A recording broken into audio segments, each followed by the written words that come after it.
Assalamualaikum warahmatullahi wabarakatuh. Salam sejahtera. Kembali lagi bersama dengan saya Syaufi As'ari, NPM 191152111167, Program Studi Teknik Sipil, Fakultas Teknik Sipil dan Perencanaan Universitas Bung Hatta, kelompok 67. Saya mahasiswa KKN tematik mitigasi bencana COVID-19 Universitas Bung Hatta tahun 2021. Tema kita pada kesempatan kali ini adalah sosialisasi program keselamatan dan kesehatan kerja. Nah, sebelum kita masuk ke topik pembahasan, kita kenali dulu apa itu keselamatan dan kesehatan kerja atau K3.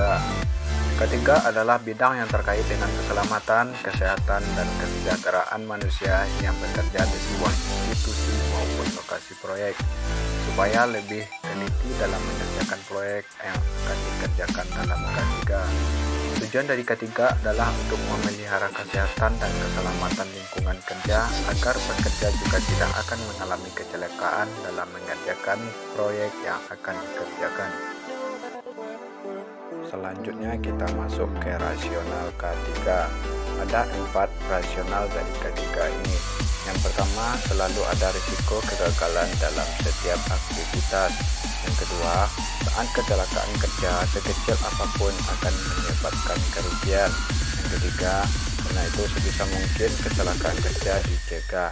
Dan yang keempat, penanganan K3 di pekerjaan harus dilakukan menyeluruh. Apa pendapat Anda tentang gambar di bawah ini? Bukan sebaiknya kita itu mencegah? Kondisi potensial bahaya selalu mengintai di sekitar kita, tidak hanya di lapangan pekerjaan tetapi juga di bengkel maupun di laboratorium. Nah, berikut saya akan menampilkan tentang perlindungan K3 yang dilindungi oleh yang pertama Undang-Undang Nomor 1 Tahun 1970 tentang keselamatan kerja. Yang kedua, Undang-Undang Nomor 23 Tahun 1992 tentang kesehatan kerja. Setiap tenaga kerja berhak memperoleh jaminan atas keselamatan, kesehatan, kesusilaan, pemeliharaan moral, serta perlakuan yang sesuai dengan martabat manusia dan moral agama. Selanjutnya saya akan menampilkan faktor bahaya dari K3. Terdapat 4 faktor dari bahaya K3 itu. Yang pertama ada faktor fisik, yang kedua faktor kimia, yang ketiga faktor biologi, yang keempat faktor psikologi. Faktor bahaya K3 dari segi faktor bahaya fisik itu ada beberapa faktor, yaitu ketinggian dari konstruksi atau infrastruktur, mesin, alat, kendaraan, alat berat, ruang yang terbatas, tekanan kedinginan, suhu, cahaya, listrik, getaran, dan radiasi. Untuk bahaya K3, dari segi faktor bahaya kimia ada beberapa faktor juga, yaitu dari bahan atau material, gas atau debu, uap yang berbahaya, racun, reaktif, radioaktif, bahan yang mudah meledak, bahan yang mudah terbakar, militan, dan korosif. Selanjutnya bahaya K3. Untuk faktor bahaya biologi juga ada beberapa faktor, yaitu jamur, virus, bakteri, tanaman, binatang, dan infeksi. Dan yang terakhir, faktor bahaya dari K3 adalah faktor bahaya psikologi.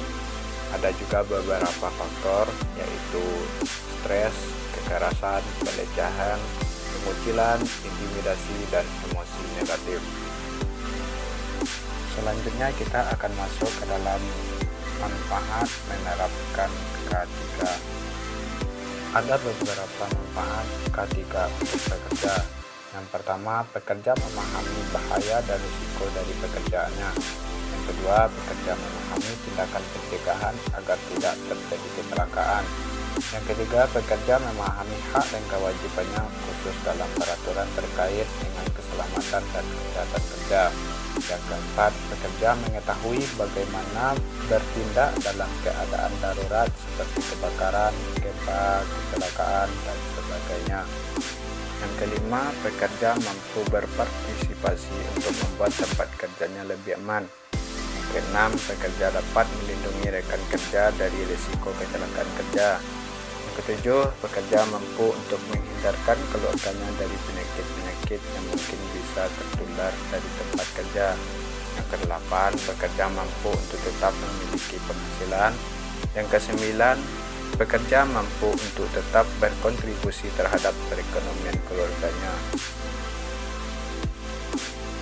Nah, sekianlah video singkat dari saya mengenai sosialisasi program keselamatan dan kesehatan kerja. Semoga bermanfaat. Terima kasih. Wassalamualaikum warahmatullahi wabarakatuh.